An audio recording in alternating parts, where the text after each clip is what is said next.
as President Trump decides whether to join Israel in military strikes on Iran. A hospital in Israel and a nuclear site in Iran were hit last night.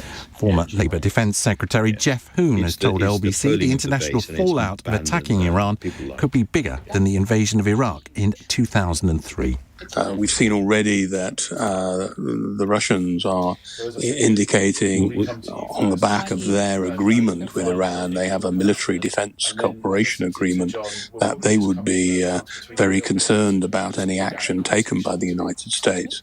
It is far-reaching and potentially very serious. I have recorded a student who drugged and raped 10 women in London and China has been jailed for at least 24 years. 28-year-old Zhenhao Zhou used hidden cameras to record 9 of his attacks, and detectives believe there may be more victims yet to come forward. The Bank of England has said that interest rates remain on a downward path, despite being kept at 4.25%.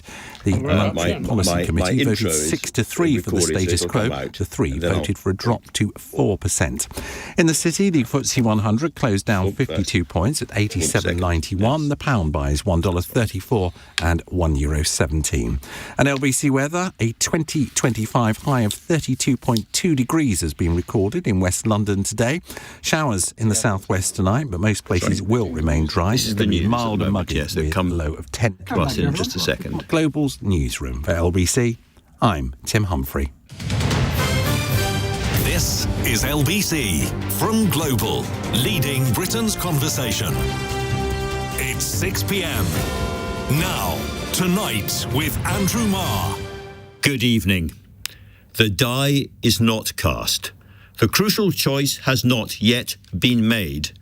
Yes, it's true that Iran can't be allowed nuclear weapons. Yes, it's true that the Americans seem close to attacking. Yes, it's true that Israel is now openly calling for the toppling of the Ayatollah and his regime. But we are not at war yet, and we don't have to be. If British bases or forces or people are attacked, then I'm quite sure we will respond. We don't, however, have to follow President Trump. If he chooses to bomb Iran, we don't have to fly our jets in support of that. Trump is a huge figure, but we don't. Keir Starmer doesn't, therefore, have to agree with everything he says. I remember the Iraq War all too well, and the drumbeat of enthusiasm that preceded it. Well, I threw my drumsticks away long ago, and I was pleased, therefore, to hear the Prime Minister say this today. Yes, the nuclear issue has to be dealt with, but it's better dealt with by way of negotiations than by way of conflict, and therefore our clear objective here is to de-escalate the situation. I watched the plans for a US strike being hatched in Washington and the arguments there. Later on, we're going to talk about nuclear weapons and bunker-busting bombs. And I hear Israel say that after today's attack on one of its hospitals, the Soroka Medical Center, Ayatollah Khamenei is a modern Hitler who cannot be allowed to exist. And this sounds very much like regime change in the planning. And so I am fascinated that the Prime Minister is not following in that direction, but still talking about negotiations and de-escalation. It's a moment for reappraising many leaders. Donald Trump was always the instinctive deal maker who hated wars. A big majority of his MAGA base, including some of its most prominent leaders, are strongly against any attack by the US against Iran. So are we beginning to see a different Trump emerge? Similarly, Keir Starmer has so far been seen as the guy who always tries to stick as close as possible to Trump, rather as Tony Blair stuck to George W. Bush. But his words today point in a different direction. And the biggest questions, of course, are about our real options and what's really going on now inside the Trump administration. So I am delighted to be joined this evening in the studio by John Soares, the former chief of MI6 and founder of Newbridge Advisors, and Victoria Coates, the former deputy national security advisor to Donald Trump and one of the longest-serving staffers in his last administration. Victoria, it's great to have you in the studio. Thanks so much for coming in. I guess the big question is, what is he going to do? And not even you know that for sure, but I'm very, very interested in the dilemma that he's working through, because he has always been a man against foreign entanglements, against foreign wars, and that was part of the Make America Great Again, the MAGA manifesto, and yet now he finds himself quite close to actually starting one. Well, it's very good to be with you, Andrew. Sir John, it's a pleasure to share the desk with you. It's You're absolutely correct. I don't think he's made up his mind. He said as much, that he'll make up his mind with the most information he can have before he has to make up his mind. And he is against wars. And in this case, I think what he would tolerate would be a very targeted, specific mission and strike, similar to what he did with Qasem Soleimani. That was a one-time shot, and there was not a significant response to it. But I think that would be what he would be in the mood to authorize. So in a sense, there's a gap between him and what the Israelis are now talking pretty clearly about regime change, but he would be more interested in removing the possibility of nuclear weapons and leaving it there. Absolutely, and I think it is important that the United States not be in the business of regime change for Iran. That's not in our vital national security interests. I can see how the Israelis could see it in theirs, but it isn't in ours. We're there because the president has laid down a red line that this regime will not get a nuclear weapon. And so if whatever he might or might not authorize is going to be closely directed and limited to that. And so that's I think, what would be persuasive to him to take that action. And that means these bunker-busting bombs. But there are reports from Washington that the American military are not sure they would work. And if they didn't work, you'd have to use a tactical nuclear weapon. And that, I would guess, would be one stage too much, even for President Trump. That would be another very weighty decision to have to make. And, the U.S. military is rightly very cautious about these things. They don't want to oversell and then underperform.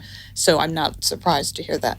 Is there a kind of sort of philosophical political division going on here between, as it were, the traditional nationalists who support President Trump? I'm thinking of people like Steve Bannon, I'm thinking of Tucker Carlson and various people like that, on the one hand, and a slightly more neoconservative part of the MAGA base who are more enthusiastic about defending Israel at all costs and less sort of scrupulous about going to war? I don't think I would cast it that way, because we at the Heritage Foundation do not consider ourselves neocons by any stretch of the imagination. I wasn't necessarily I know, but we are very robust in our support of Israel, and we do see that as a vital national security interest that needs to be defended, not only because of the extraordinary performance they've put on. I mean, this has been a masterclass for the last 6 days, and that is because of a significant investment on the part of the U.S. taxpayer, as well as the ingenuity and bravery of the IDF. So from my perspective, that's something I want to protect. We put a lot of money into it. Yeah. Let me ask you one final question about the way President Trump is operating, because you've watched him work very closely for a long time. He is kind of playing with everybody at the moment. He's saying, we're going to do something really big, really terrible. Just wait till next week. Just you wait. And then he says, nobody knows what I'm going to do. Nobody can tell. We'll just wait and see. It's almost like he's trying to entice the Iranians back to the negotiating table. A bit of threat, a bit of enticement. Let's see what they do. No, I think he has an audience of one there, which is the Supreme Leader. And what he wants the Supreme Leader to say is yes to the deal that he proposed. And I think he would not disagree with the Prime Minister. He wants diplomacy. He tried diplomacy. What he doesn't want is the diplomatic doom loop we got into in the previous administration, where the negotiations just went on and on and on, regardless of their behavior. I'll come back to you in just one sec, okay. Victoria Coates. But let's turn now to Sir John Sawyers, former head of MI6. And a man, you must have been watching, there's Cobra, and then there have been more meetings again today. You know what it's all like. You were there back in the day. Yeah. I don't know if we could mention Iraq so early in the process, but you know what it's like. Keir Starmer has a really difficult decision to take, doesn't he? About whether or not to back Trump if Trump goes to war. Well, first of all, we don't know how this is going to unfold. I think there is a case for President Trump to take the decision to support the Israeli action, but in a way that Victoria describes, very carefully targeted on the nuclear facilities, which are deep underground and beyond the reach of Israel. To be absolutely clear, you would support, if you were advising President Trump, you would say, bomb that nuclear facility and do it quickly. We're in a situation now, it may not be entirely of our own choosing, but the Israelis have created a new situation on the ground with a considerable military success.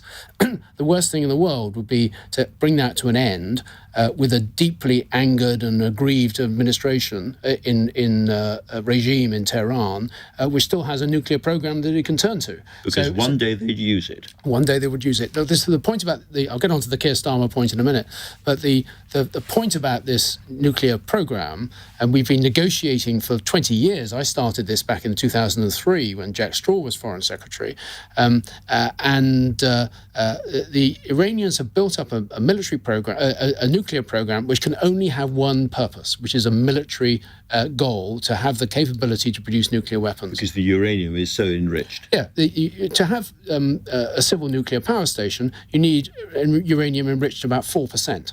There are a few sort of rarefied medical purposes which require a bit higher, but the only thing that requires 60% and above is nuclear weapons. And why have they buried it 80 meters under rock and concrete to protect it? They clearly have a military plan in mind. And that's always been the conviction of not just the Americans and ourselves, but the French and Germans and probably the Russians as well, when we've been negotiating with the Iranians.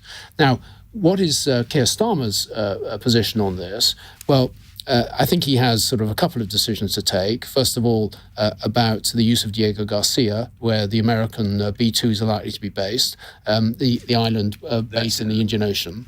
Which is where they would fly from to bomb this nuclear base. Can I just ask you about that? Because there seems to be some confusion. After the deal that's been struck, is it entirely in Britain's gift to say, yes, go ahead, or not go ahead? Or do we have to talk to Mauritius as well? I don't think we need to talk to Mauritius, no. That's not part of this deal.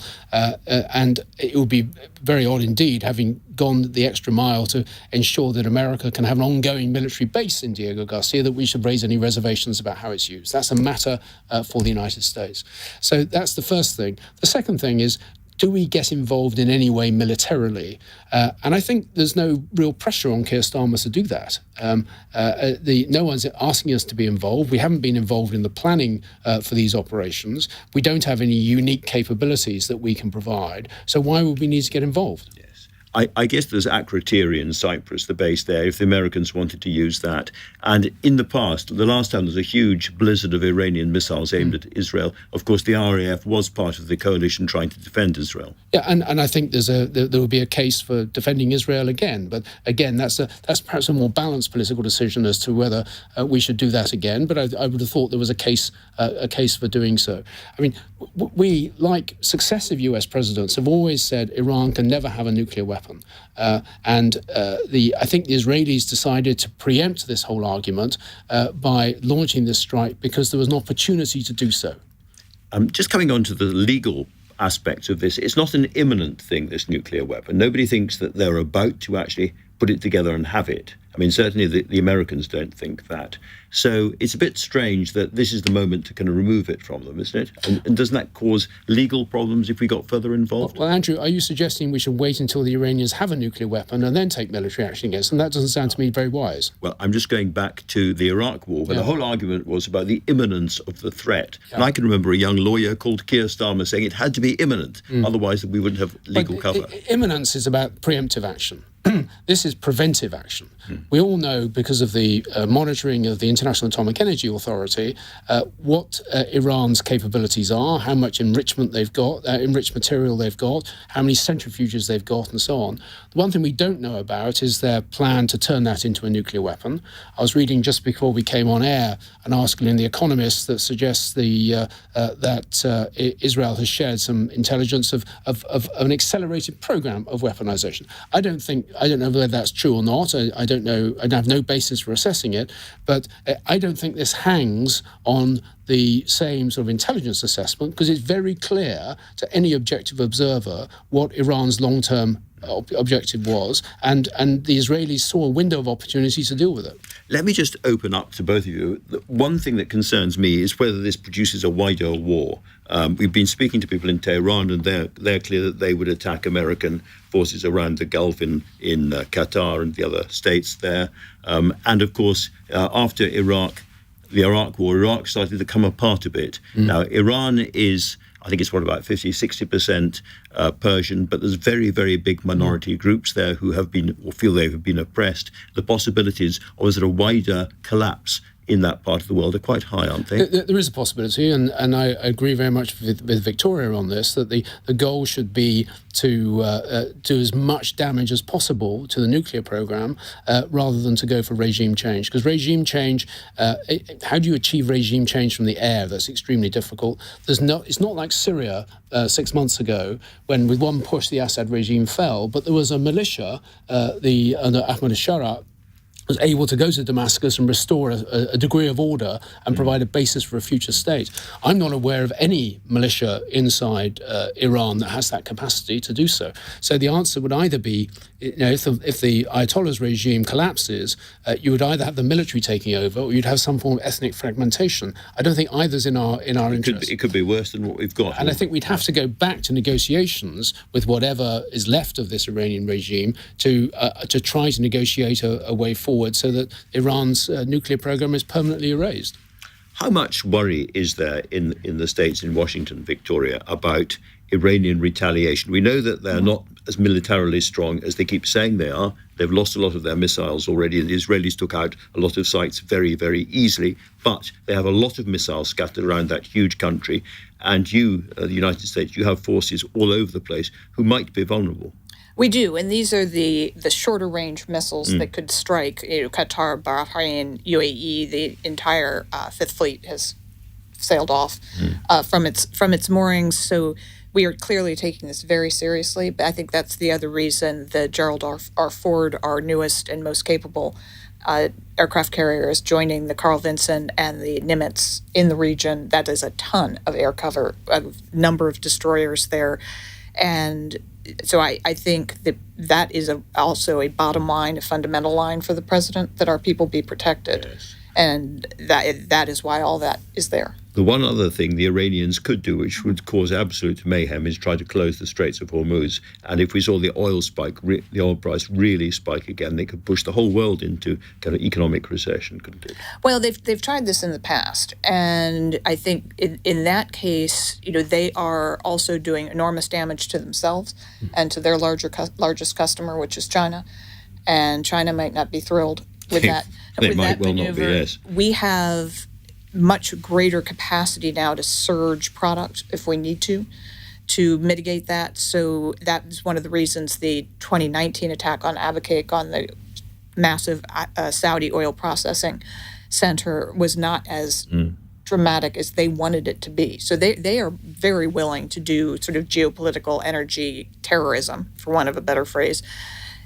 But I think, A, we can defend against it more effectively, and B, we are not as beholden to the Strait of Hormuz as a vital national interest of the United States as we were in 1980 when President Carter declared Very, very interesting indeed.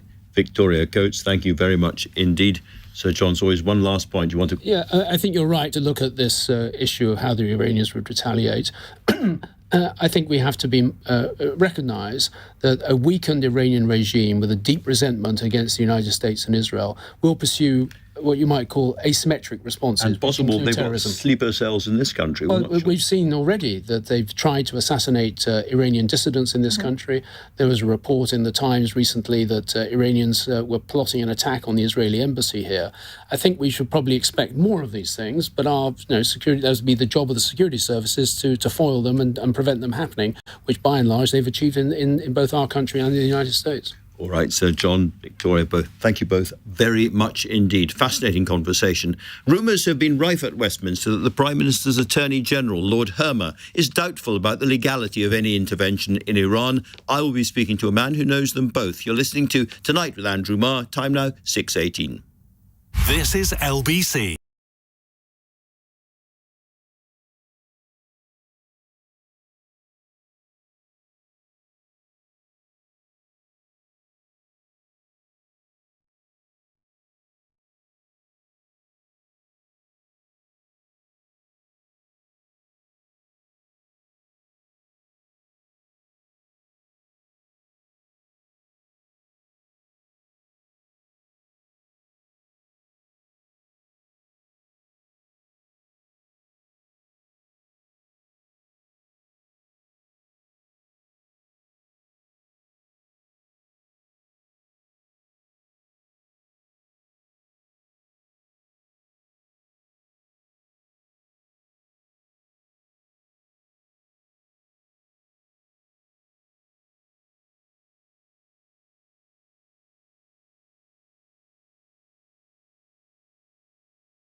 Restrictions apply.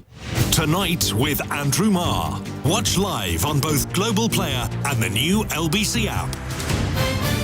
6:20. Nobody I can find in government is denying a report this morning that Lord Hermer, the Attorney General, has warned his friend Keir Starmer that there are questions about the legality of Britain joining in any military action that isn't purely defensive.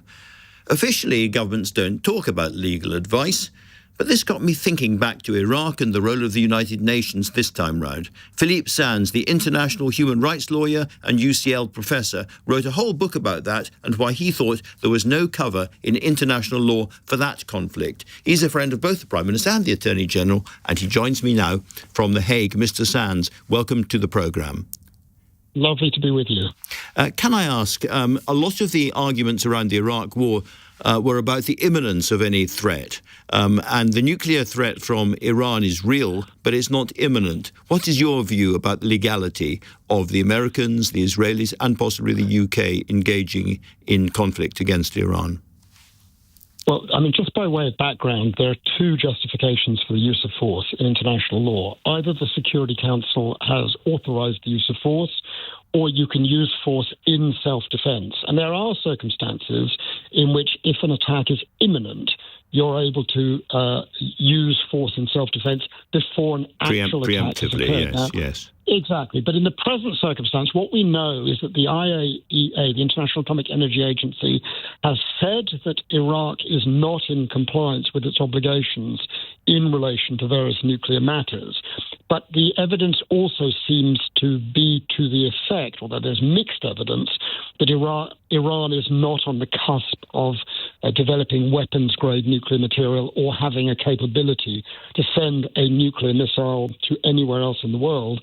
And that raises real doubts, I have to say, about the imminence argument and therefore the self-defense argument.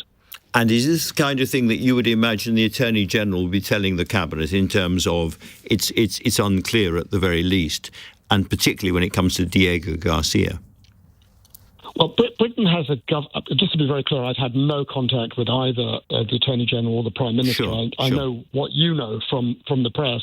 But I understand how the British government works. This is a government that has said very clearly it's committed to acting in full compliance with the rule of law. So I'd be very surprised if the Attorney General has not been asked to look at it. And I know him to be someone who is fully on top of the international legal arguments, and I'm sure he will have told the British government that, you know, there are these two justifications, and it would not surprise me in the least if he expressed doubt about Britain's involvement. There is an issue about Diego Garcia. It's an American military base, and in accordance with the arrangement between Britain and the United States, and this will continue once Diego Garcia reverts to Mauritian control and sovereignty, the Americans have to provide the British with information, and the British have to effectively sign off on combat operations. So if any plain American B-2 bomber were to leave Diego Garcia armed with a sort of bunker-busting bomb, they would need the prior approval of the British government. But what I understand from the media is no such approval has been requested as of now. And to be absolutely clear, would we then need to go to Mauritius to get permission from them to say yes? At this point, there is an agreement that has been signed between Mauritius and the United Kingdom, but it has not entered into force. If it had entered into force, there is a provision of that treaty which requires the United Kingdom to inform Mauritius expeditiously of any use of force based from Diego Garcia, but that does not appear to include prior notification. Finally, just in terms of Israel's role in all of this, clearly Israel is threatened by Iran and they've had exchanges of missiles. Under international law, do you think that they were acting legally when they attacked Iran in the first place? I obviously, like you, I just don't know enough about the facts, and everything turns on the facts. What is the extent of non-compliance? What is the extent of the capability of Iran? And I don't have those facts available to me. But if the Israelis are able to show that there is evidence that something was imminent, which I think is probably doubtful on the basis of what we know publicly, then they could make the argument. But as things stand, I think it's a pretty tough argument. Pretty tough argument. All right, Philippe Sands, thank you very much indeed for talking to me. Now, let's turn next to the politics of all of this at Westminster. As I said at the top of the show, Keir Starmer is still clearly calling for de-escalation and negotiation, not the kind of military campaign now being talked about in Washington. The Prime Minister rarely lets a lot of fresh air get between him and President Trump, so perhaps this shows the domestic pressures on him as well. Almost everybody around him and many Labour MPs remember the story of the Iraq War and what followed all too well. So let's talk now to the chair of the Commons Foreign Affairs Select Committee, Dame Emily Thornberry. Emily, thank you very much indeed for joining me today. Keir Starmer has obviously been thinking and talking about this in private all day. What is your sense of the dangers of us becoming involved in some kind of military campaign against Iran alongside President Trump? The political dangers, I mean. Well, I don't think that we should do it. I don't think we should do it because I think it would be the wrong thing to do. And that's a good starting point. So I don't think that we should do it because we're not under threat ourselves. And I don't think that any of our allies would need to have our assistance if they are under threat. So I think we should keep out of it. I think we're good at negotiations. The original JC, the JCPO, whatever it is, CA, was the original Iranian deal from 2015. Britain played a big part in the negotiations of that, Cathy Ashton and so on, the Obama deal, which of course, Donald Trump walked away from in 2017, egged on by the Israelis. And so he walked away from a nuclear deal that was going to slow down, at least, if not stop, the Iranians. And then he realized that he needed to have he realized at last he needed to have a deal, and was in the middle of those negotiations when there was when there was the attack. And we had the Iranian ambassador in front of us at the beginning of the week, and obviously he wanted to make absolutely clear that they were in the middle of negotiations. They felt that the attack on them was wrong and illegal, and we're part of the Security Council and we should be stopping it, etc., etc. Obviously we had a few challenges for him, but it was a point well made. And I think it's interesting what we're seeing about what David Lammy's doing. That he's been over in Washington, acting as a kind of bridge in a sense. And then going over to Europe and potentially talking to France and Germany, and I think the Iranians as well. And one of the things that came out of our evidence session, and I don't know if he was speaking on behalf of Tehran or not, but let me just put it, in front of your listeners. I still think it's interesting. I think you were hearing earlier on that there is no way that the Iranians can justify having this material, which is at 60% pure, or 80, some people say, or 90% pure. There's no other reason for it apart from to use it for a bomb. And I'm not saying that they have or that they could, but they might, and they've got it there, and they don't have any other excuse. You need to have it at 3.6% purity. So we were saying to him, what's your reason? What's your excuse? How can you justify this? And, he did a lot of talking, but I don't remember him justifying it. And so at the end, we said to him, look, the Israelis dominate the skies. Your allies have deserted you. It looks like you're about to lose. You need to get back to the negotiating table. What's your bottom line? And he said, well, we need to have a ceasefire. And then we said, and what about the nuclear material? And he said, we should go back to 3.6%, but we need it to be negotiated. That'd be fascinating. Absolutely fascinating. Isn't that interesting? Yeah. Really, really interesting indeed. So who knows? Because obviously, if President Trump goes to war and they try a bunker-busting bomb and all the rest of it, and Iran hits back at Americans in the region, this is a war that could spread quite fast. It could endanger everybody. It could affect the oil price and the rest of it. Do you think... I think the exploding mountain by itself, frankly, could... who knows how much is in it or anything else? Obviously, one of the criticisms and concerns of the IAEA was that they weren't able to investigate or go into it properly and look to see. But we know that they've got much larger amounts of material than is safe or that they need or anything else. And so who knows? You blow up a mountain where this material is half a mile down. How far, how many people are affected by that? Just that. Indeed. Thinking about the number of people who live in Iran and the different ethnic groups and all the rest of it, your former colleague Jeff Hoon said on LBC earlier on that he thought this could be worse than Iraq if it went wrong. Do you agree? I think my starting point is that if you're trying to do regime change from 30,000 feet, you're going to fail. You can't bomb people into a democracy. Nobody is making any excuses for this appalling regime that has the Iranian people in its clutches. And clearly they would be better off with a different government. But what do we... how does one achieve that? We know we should learn from our own experience as to, what has happened when we have tried to cut the heads off snakes in the past. We just end up with dead snakes. And chaos left behind. And it's not fair on the people. They've suffered enough. And yes, obviously the population of Iran has many different ethnic groups, and there will be chaos. And there's no obvious opposition because the regime is so deeply enrooted, embedded. Yeah. And it is, it's not a question of, just get rid of the Ayatollah and everything will be fine. Absolutely not. If I may say so, very, very well put. Very important point there. Dame Emily Thornberry, thank you so much for talking to LBC tonight. We're going to hear from Tehran in just a few minutes from a man very close to the Iranian regime, and he has a stark warning for the UK. Time now, 6:31, and Tim Humphrey has your news. A former senior advisor to President Trump has told LBC that any US involvement...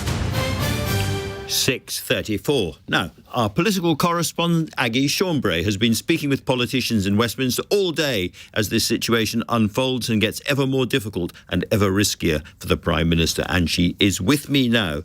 Aggie, we were talking to the chair of the Foreign Affairs Select Committee, and she was saying to Keir Starmer, don't do this.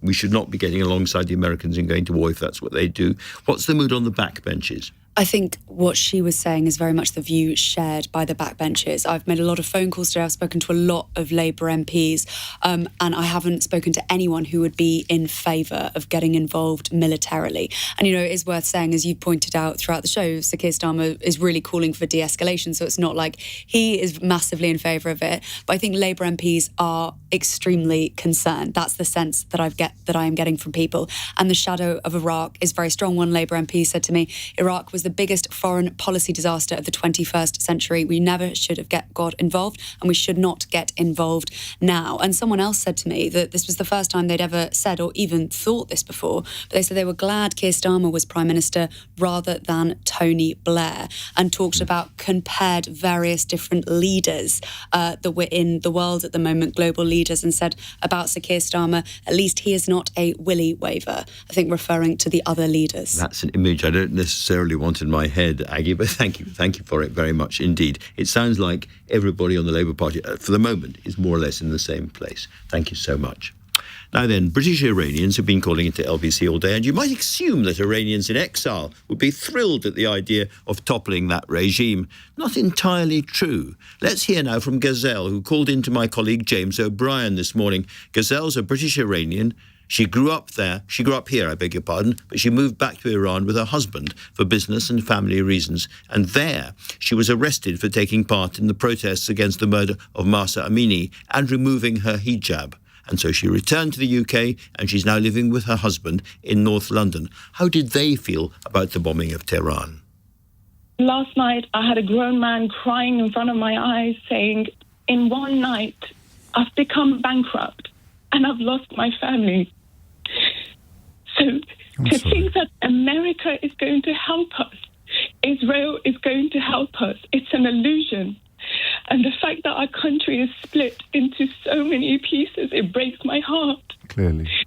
It breaks my heart that I see my people supporting this attack. And they're so naive, James. They have no idea what's coming next.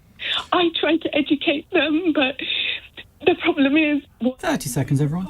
...has done is that they've taken so much from people that all they want to do is escape. They can't escape this, and no one's going to save us. All we needed was extra time. Iranians just needed extra time. There was going to be another revolution, and we were going to save ourselves. We didn't need anyone else to save us. Coming back in 10. America hits us. We are done. We're going to be worse than Iraq. We're going to be worse than Syria. There is no way we'll survive this. There is no way Iran is going to stand up again. It would be wrong on a night like this not to hear directly from Tehran.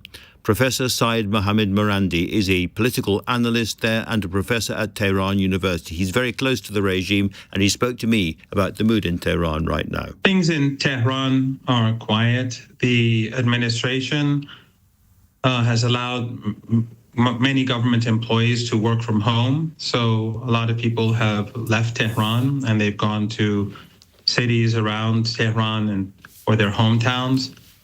Other cities in Iran are quiet. The general mood is very angry towards the United States, the Israeli regime, and their supporters. And I think that they feel confident about the future. What difference would it make if President Trump launched direct American attacks on Iran?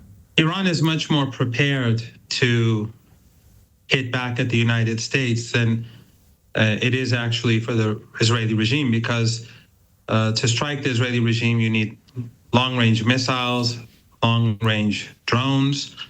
For the Americans, Iran has been preparing itself since the invasion of Afghanistan and Iraq. So they have countless underground missile and drone bases with mid-range and short-range missiles across the Persian Gulf region. And if there is conflict, the Iranians will hit very hard. And you have to keep in mind that tiny Arab family regimes, they are hosting these U.S. bases. And Iranians consider them to be, or would consider them to be complicit in case of any hostility. So in a sense, therefore, I'm sorry to interrupt, but so in a sense, countries like Dubai and Abu Dhabi and others should expect to be attacked if this goes into a full-scale war between Iran and the United States. Yes, wherever there are American assets, American bases, I think that's very clear, that the Iranians have made that very clear. So I would imagine that the price of oil and gas would go through the roof. Well, and it would bring about a global economic depression. I was going to come on to that, because one thing you obviously could do as a country is block or close the Strait of Hormuz. The trouble with that, of course, is that it's your own oil as well. It's Iranian oil, which goes out through the Strait of Hormuz. So that would hit Iran as well as everybody else. Well, the Iranians have been used to maximum pressure sanctions. So we've spent quite a few years without exporting much oil. And so Iran is much more dependent on or self-reliant than other countries. Other countries that are dependent on oil, and also those that consume oil, they would be in a very terrible situation. Of course, Iran does not want this, but if there's war, then everything changes. And it's not just closing the Strait of Hormuz. It's also tankers. It's also oil and gas installations. The catastrophe could be... You mean attacking tankers and attacking oil and gas installations? Yes, when there's war, all of these will be at risk. That's what happens in war. When Saddam Hussein invaded Iran, we had this, but today with new technology and the different nature of warfare, it would be much more destructive. Can I ask whether you think Iran has still got enough weaponry to engage in this kind of war? Because a lot of your long-range missiles were destroyed or put out of action by the Israelis in those first attacks. No, none of the long-range missiles were put out of action. All of them are in underground bases that are inaccessible to the regime. Remember, when the United States attacked Yemen, and Yemen is infinitely less capable than Iran, they were unable to destroy the underground bases with B-2 and B-52 bombers. The Israelis cannot penetrate these countless underground bases with these small warheads that they fire off, the missiles with these small warheads. The Israeli warheads are much smaller than the Iranian warheads. Iran fires heavy missiles. They fire missiles from jets. These cannot touch the underground sites. And I suppose the big question, therefore, is whether America uses the so-called bunker-busting bombs based in Diego Garcia against the nuclear facilities. That would change things. Well, B-52s and B-2s are much more vulnerable, but also the Americans have huge vulnerabilities across the region. And as I said, those regimes that host U.S. bases, they will be seen as complicit. Americans may be able to bomb a few places, but when the economy goes downhill very fast in a country that is already hostile towards the war, I think Trump will be in a great deal of trouble. If the worst happened, from your point of view, and Iran suffered a military defeat and the current leadership was removed, what kind of country do you think would emerge from that? Would it be like Iraq after that invasion in terms of a civil war, in terms of a breakup, in terms of a certain period of anarchy? Andrew, let me be very clear about this. If this war breaks out between Iran and the United States, you should be worried about what happens in the UK and in the US and across Europe and across the world, because Iran will fight back very hard, and it is capable. I think the Israeli regime has found that out. If the Israeli regime was doing well, Trump wouldn't be changing his position. So miscalculation could lead to a catastrophe where hundreds of millions of people across the world could be on the move, where economies could collapse, and governments across the world, including your part of the world, could become much more unstable. Iran is determined to preserve its sovereignty and its rights as a sovereign and independent country. This war was imposed upon it by a genocidal regime, and Iran will fight back. And if the United States gets involved, Iran will make sure the United States regrets it. Iran is not Iraq. Iran is not Syria. It's not Libya. Let me ask you about Britain. You mentioned Britain just now. There's a debate going on inside the UK about what we should do, what position we should take. And so far, the Prime Minister here has been, as it were, less belligerent, less aggressive, perhaps, than President Trump. And there appears to be a division opening up. But I was talking to a former British Defence Secretary, Lord Robertson, yesterday on this show. And he said, well, it's too late. Iran already considers Britain to be one of their principal enemies. Is that true? As far as I recall, it's Iran that's been attacked. And it's the British government that has endorsed the attack on Iran. When Iran's embassy was attacked last year by the Israeli regime, the British government endorsed it. So I think that it's the other way around. But the Iranians have... But we would already, therefore, by your logic, we are seen indeed as an enemy of Iran already. I think that the British government spends too much time acting as the poodle of Washington. And as a result, ever since 9/11, it has done nothing but harm its own people and its own interests. Professor Marani, thank you very much indeed for talking to LBC on this very serious and difficult evening. Thank you. And just to bring you some breaking news in the last few minutes from that White House press briefing after President Trump's meeting with his National Security Council earlier on, here is his press secretary, Caroline Leavitt. Regarding the ongoing situation in Iran, I know there has been a lot of speculation amongst all of you in the media regarding the president's decision-making and whether or not the United States will be directly involved. In light of that news, I have a message directly from the president, and I quote, "Based on the fact that there's a substantial chance of negotiations that may or may not take place with Iran in the near future, I will make my decision whether or not to go within the next 2 weeks." So a very important and encouraging delay there, I think. It's been a momentous week at Westminster and around the world. We're going to discuss it all with my political panel next. But the time now, 6:47. Apply. Tonight with Andrew Marr. Listen on your smart speaker. Just say, play LBC. 6:49. It has been an incredibly serious week, but packed with politics of all kinds, not just about Israel and Iran. So let's reflect on it all with Bethany Dawson, the London Playbook diary editor for Politico, and James Heal, the deputy political editor at The Spectator. Welcome to you both. Bethany, let's just start off with that very recent piece of breaking news. President Trump is giving it another 2 weeks. The longer he delays, the less probable the chance there is of a war. Yes, and the 2 weeks feels like it is... It inspires some confidence, but I'm quite worried he's just going to tweet something within those 2 weeks because he'll get bored. It kind of an assurance from Donald Trump feels like something you need to take with quite a pinch of salt at the moment. So even though we have this deadline, it does feel as though we can't rest on our laurels too much. The idea that he's going to tweet something wild in the next 2 weeks is not speculation or a guess. It's cold, solid facts, Bethany. I'm absolutely sure. James, obviously this issue of what the United States is going to do next has dominated politics here at Westminster today. Do you think that perhaps Keir Starmer is looking a little bit shrewder and calmer than he did this morning when he's talking about de-escalation? People were mocking de-escalation this morning.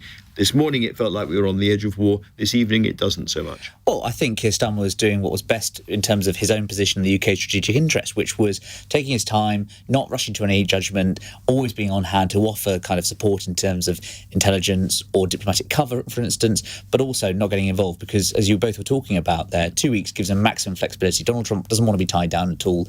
All he wants to do is be able to say he can operate when he wants to, and actually he quite likes having maximum flexibility. He's someone who doesn't like particularly war, but also he wants to send a message as well.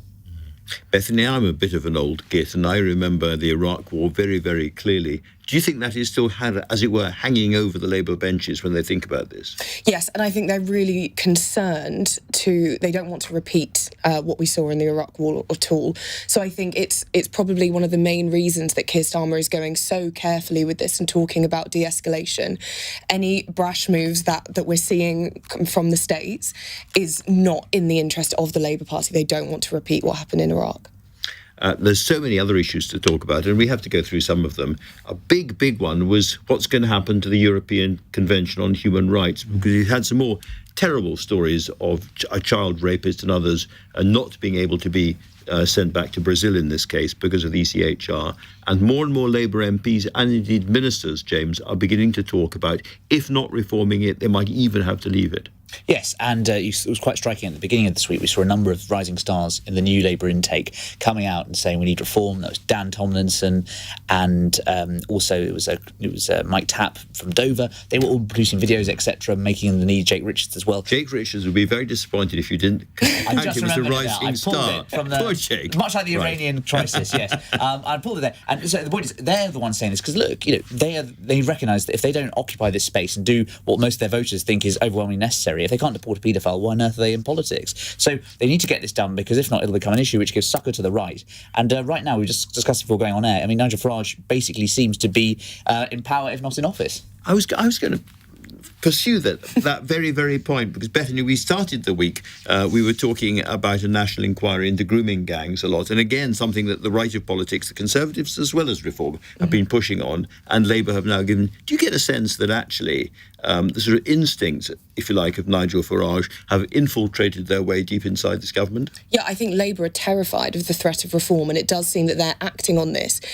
If we said a year ago that the Labour Party were considering leaving the ECHR, everyone would laugh at us. They would. Whereas now it seems, it is in national papers. People are putting their name to that set of politics, and they, there's an argument here of whether they are courting those voters or whether they're courting the parties themselves, whether they want to seem closer to reform, to the Conservatives.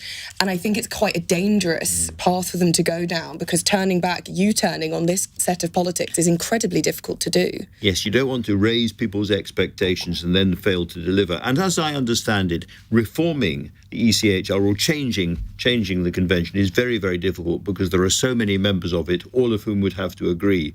But it is possible, I think, that judges themselves can tweak it. Yes, I think it's very much about elite cues. And I think I was speaking to one very senior government figure this week who said that, look, there is a strong case for the Prime Minister standing up and saying, look, I'm a human rights guy. I've always been a human rights lawyer. I'm the man who believes in human rights. I literally wrote the book on human rights, but even I accept things have gone too far. And there is a strong case for that, and him being the person leading and sponsoring that change, as someone who's clearly someone who believes in the ECHR, and was very much advocate of the new Labour government signing up to the Human Rights Act in 1998. And I don't know if you've noticed, but I'm beginning to notice that at Prime Minister's questions, Keir Starmer almost kind of tries to push Kemi Badenoch to one side, doesn't really focus on her, and directs a lot of his rhetoric and a lot of his energy towards Nigel Farage on the back benches. Absolutely, and I think that that's a reflection of just basic political reality, which is they can see, Reform got 30% in the local elections, they can see the way the votes are going, and actually by framing it as a contest, I think Keir Starmer thinks the credibility issue will be one way he can actually beat the Reform UK argument. Well, very, very interesting. He's just creeping up a tiny little bit in the polls today, I see. Yes. Reformer coming just down a tiny little bit. Too much, too early to say that means anything, really. Let me turn to tomorrow, Bethany, because we have what could be the biggest sort of social reform, however you see it, vote coming in with the assisted dying bill. And there's been arguments all week, particularly around the issue of anorexic people and whether they could be brought into the assisted dying bill at a time when they're very vulnerable. What is your sense of what's going to happen tomorrow?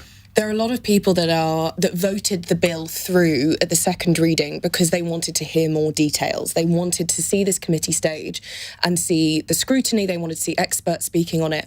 But now they've seen that, it seems that they're turning away kind of from the bill. A lot of people seem more nervous. There was this quite big, very passionate support for the bill, which you're seeing less. People who are still showing support are almost doing so in a caveated way. They're saying they've listened to arguments, they're making sure that people know this has been a very considered debate. Now, of course, that's reservations are bubbling up to the surface. And of course, this is an incredibly sensitive topic. But I think as well, there have been so many concerns raised from people with anorexia.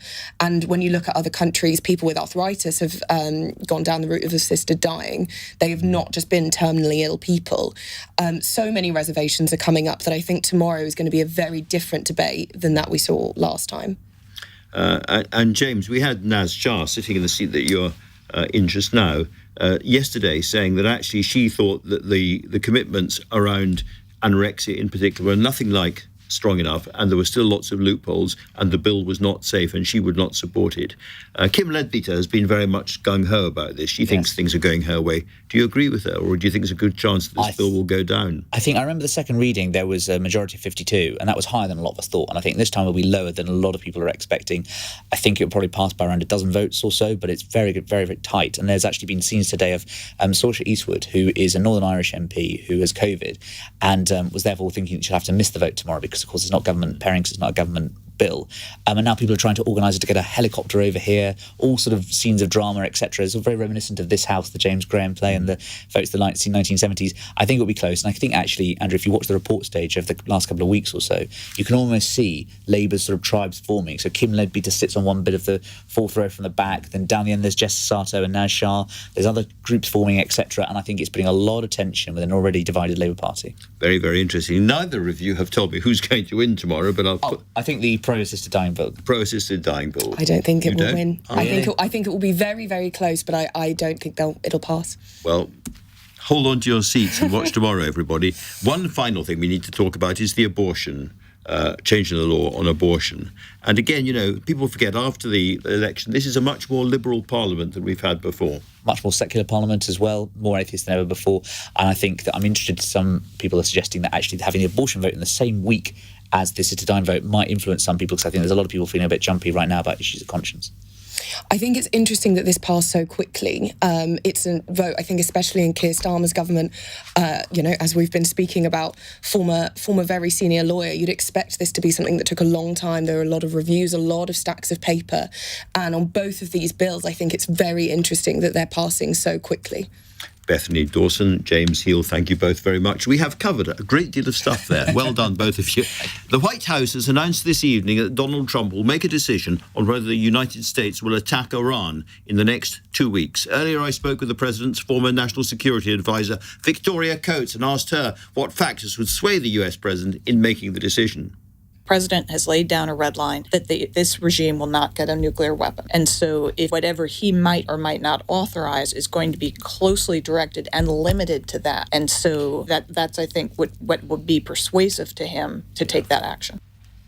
Victoria Coates, a woman at the centre of things. If you missed any of today's show, you can listen back on Catch Up on both Global Player and the LBC app, where you can stay up to date with all the latest news and opinion. You can put your news categories in the order you want them. You can pause and rewind live radio, and you can listen to a range of podcasts. Download the official LBC app for free from your app store now. Coming up at 10 on LBC, Ben Kentish. But right now, it's time for Simon Marks. Thanks very much indeed, Andrew. Breaking news this hour on Iran. Has President Trump bottled it? I will make my decision whether or not to go within the next 2 weeks. The White House press secretary suggesting within the last few minutes that a US attack on Iran is not imminent. Can we all breathe a sigh of relief? Or is it all a big bluff?